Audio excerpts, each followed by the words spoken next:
দেখুন, চুঁচুড়ের মানুষের প্রতি এটাই বার্তা যে শুভ নববর্ষের প্রীতি, শুভেচ্ছা, অভিনন্দন সবাইকে। তার সাথে সাথে যে অশুভ শক্তির উত্থান হয়েছে এই পশ্চিমবঙ্গে, সেই অশুভ শক্তির বিনাশ এই পয়লা বৈশাখের প্রথম দিনে, নতুন বছরে আমরা সেই অশুভ শক্তির বিনাশ করে শুভ শক্তির উত্থান ঘটাবো।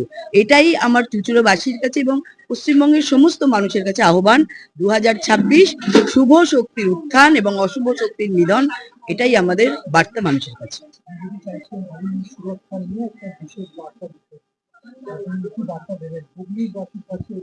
দেখুন, নারীর সুরক্ষা দিতে পারে একমাত্র ভারতীয় জনতা পার্টি।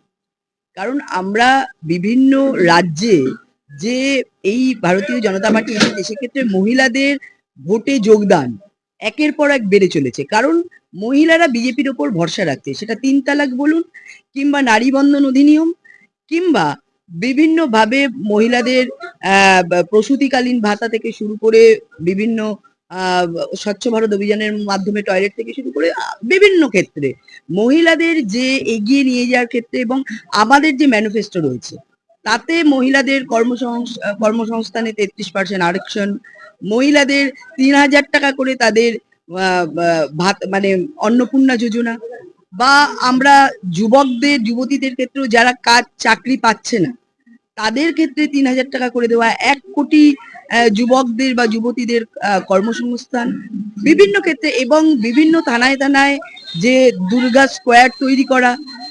এবং আমরা দেখেছি যে বাসে করে বিশেষত যেতে গেলে মহিলাদের তাদের ভাড়ার ক্ষেত্রে ছাড়, কোনো ভাড়া লাগবে না।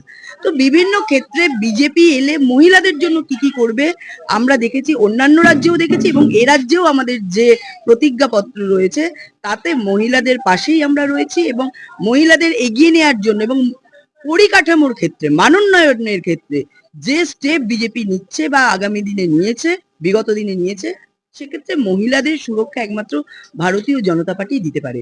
এবং সেই জন্যই মহিলারা বিজেপির ওপর আস্থা এবং ভরসা দুটোই রাখছে।